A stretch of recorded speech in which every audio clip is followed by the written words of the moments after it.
morrendo de medo de ser o próximo da lista. Então o Trump está seguindo adiante com a sua estratégia geopolítica, que é uma estratégia que tem lógica e que o resumo é aquele que o próprio Reagan falava: o poder pela força, a paz pela ameaça crível do uso de violência. É isso que o Trump vem fazendo, né? Olavo Edu Carvalho, melhor canal de corte do YouTube. Opa, eu sei que você não aguenta mais ouvir, eu pedi para você fazer o triplo C, curtir, comentar e compartilhar, mas eu peço porque 4 entre cada 10 pessoas sequer estão inscritas no canal e a maioria não ativa as notificações e nem curte o vídeo, e isso prejudica o nosso algoritmo. Então ajuda a gente aí. Brigadão. Falando só um pouquinho dos Estados Unidos, só para manter também a tradição, né? Antes de ir para os assuntos brasileiros que vão dominar a live de hoje, eu tô vendo, não com espanto, para ser sincero, né? Ao contrário, né? Com muita previsibilidade, eu tô vendo um monte de gente na velha imprensa bater no Trump por conta da guerra contra o Irã. Ah, ele errou, a guerra saiu do controle, ele não conseguiu nada até agora, né? E por aí vai. É a turma da imprensa, da esquerda, e uma ala da tal direita russa, que no fundo é antissemita, defende o Putin, não gosta da América, não gosta dos Estados Unidos, não gosta de Israel, e por isso também estão criticando o Trump na guerra. Só que tem um detalhe: estão falando um monte de bobagem. Um monte de bobagem. Então eu recomendo aqui o Victor Davis Hanson, que é um grande professor de história militar. Eu já li vários livros dele, já vi vários podcasts e vídeos, e recomendo muitíssimo para quem não tem a restrição aí do inglês, né, que acompanhe e siga as análises do Victor Davis Hanson, porque são assim as melhores sobre esse assunto militar. E recentemente ele tem mostrado justamente o seguinte: olha, o governo americano dizimou o arsenal militar do Irã. 50 anos de investimento em mísseis balísticos, em drones, né, na marinha, com dinheiro inclusive do governo americano da era Obama, e o Trump foi lá e destruiu isso em poucos dias. O Irã basicamente não tem mais marinha hoje, quase todos os mísseis foram destruídos, isso sem contar aquele ataque cirúrgico anterior que, com o stealth, né, o B-2, numa operação brilhante, eles implodiram os bunkers nucleares do Irã. Então o Irã hoje está capenga, lembrando que é um país com quase 100 milhões de habitantes, o que toca o terror ali na região. Só a Arábia Saudita consegue fazer um pouco de frente ao Irã, né, em termos de ameaça de domínio no continente, ali na região toda do Oriente Médio.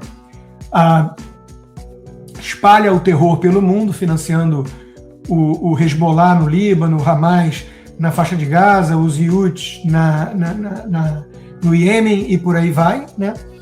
E hoje em dia essa potência ameaçadora, né, que já foi o Império Persa e hoje, desde 79, não passa de um grupo de fanáticos xiitas, né, ayatolás no poder, num regime nefasto, eles estão enfraquecidos.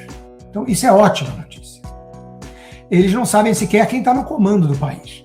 As lideranças foram todas eliminadas. Inclusive o Khamenei, o filho, os líderes da Guarda Revolucionária e por aí vai. Então eles estão batendo cabeça, estão numa situação de fragilidade, inclusive para negociar o cessar-fogo, né? E isso é mérito do Trump.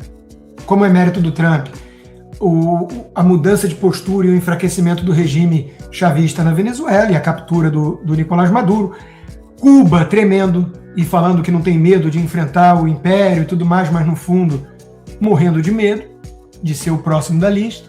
Então o Trump está seguindo adiante com a sua estratégia geopolítica, que é uma estratégia que tem lógica e que o resumo é aquele que o próprio Reagan falava: o poder pela força, a paz pela ameaça crível do uso de violência. É isso que o Trump vem fazendo, né, e com sucesso. O Lula, que fica cavando falta o tempo inteiro com o Trump, que é querendo poder resgatar aquela narrativa de luta da soberania contra o Império Estadunidense, né? O Lula, obviamente, só lembrou do Irã agora que os Estados Unidos estão reagindo e enfraquecendo o regime. Quando o Irã estava matando 40 mil inocentes em protestos, né, o Lula estava em silêncio. A imprensa esquerdista não viu nada disso, né? Eles só lembram de direitos humanos, coisa e tal, quando são os Estados Unidos ou Israel reagindo. Nunca quando são esses regimes nefastos, Rússia, China, Cuba, Nicarágua, Venezuela, Irã, Brasil, né, agindo contra a sua própria população. Olha a diferença de quem tem um presidente. Milei vai a Israel, em meio à guerra, e se encontra com um Bibi Netanyahu para elogiar a posição israelense. Quer dizer, que diferença de quem tem um presidente. Bom, o Flávio Bolsonaro já disse que se vencer, a partir de 2027, as relações entre Brasil e Israel serão restabelecidas, normalizadas. Isso é muito bom, isso é muito importante. Israel é um aliado, é um país que defende o seu direito de sobreviver em meio a vizinhos hostis e fanáticos, né?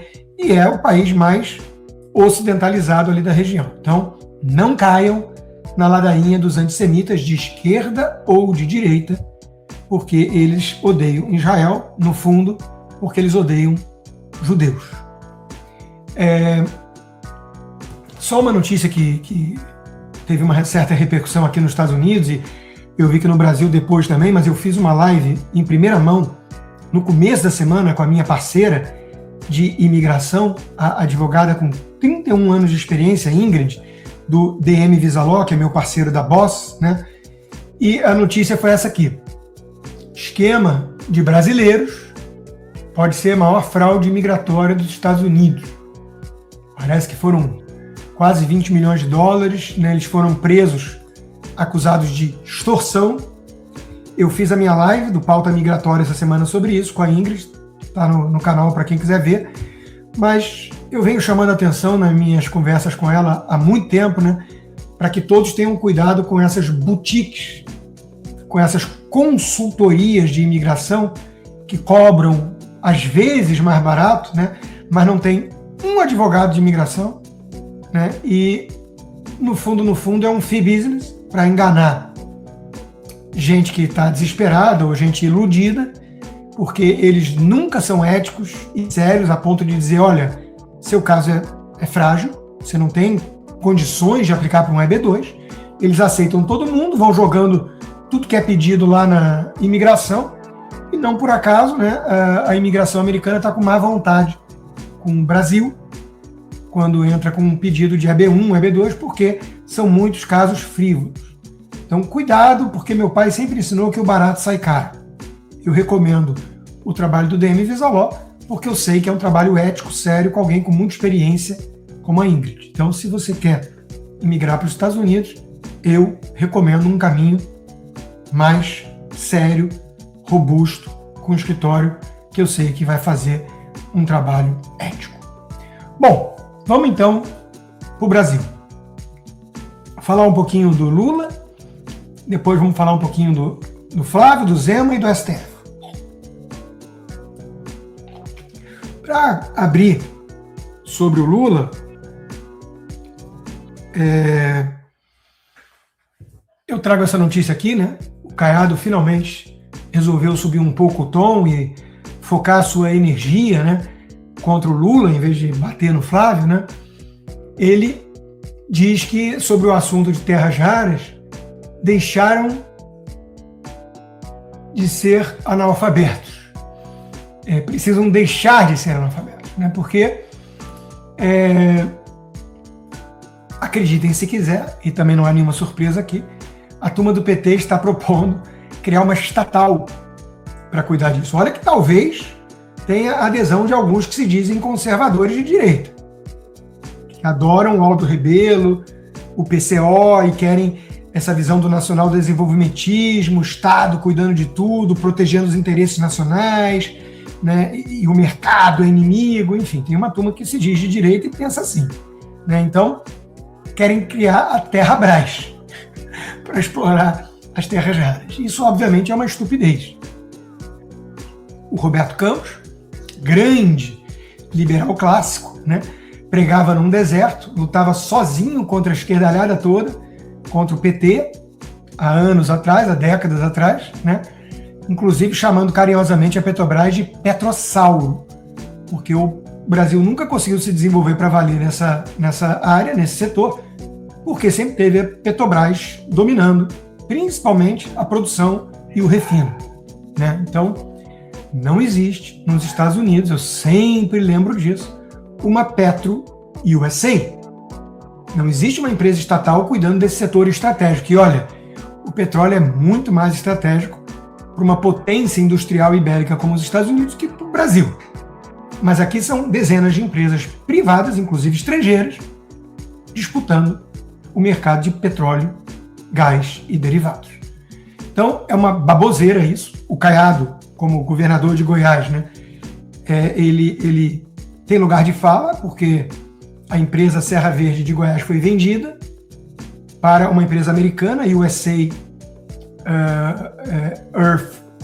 Rare Earth, né, que é justamente uma empresa voltada para explorar esses minerais, que existem em abundância, mas o problema para explorar é que eles estão em pequena quantidade, né, normalmente sem concentração. Então é muito caro explorar isso do ponto de vista comercial. Imagina criar uma estatal para isso, em vez de deixar o setor privado cuidar com muito mais eficiência disso, né?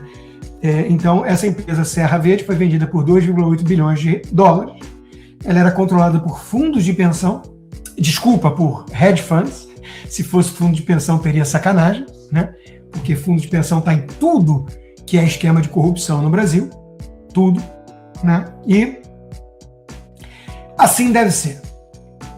Ela fez um contrato de 15 anos de exclusividade para fornecimento para os Estados Unidos. Que bom! Só critica isso quem prefere a China. E, spoiler, quem prefere a China aos Estados Unidos é comunista. Obrigada por assistir o vídeo até o final. Se você já chegou até aqui, confere se já está inscrito no canal e se já deixou aquele like generoso. Estamos quase chegando a 1 milhão de inscritos e a sua ajuda é muito importante para levar o canal Olavo do Carvalho mais longe. Até o próximo vídeo, meus amigos. E neste momento é muito fácil aos defensores do plano alegar isso é uma teoria da conspiração.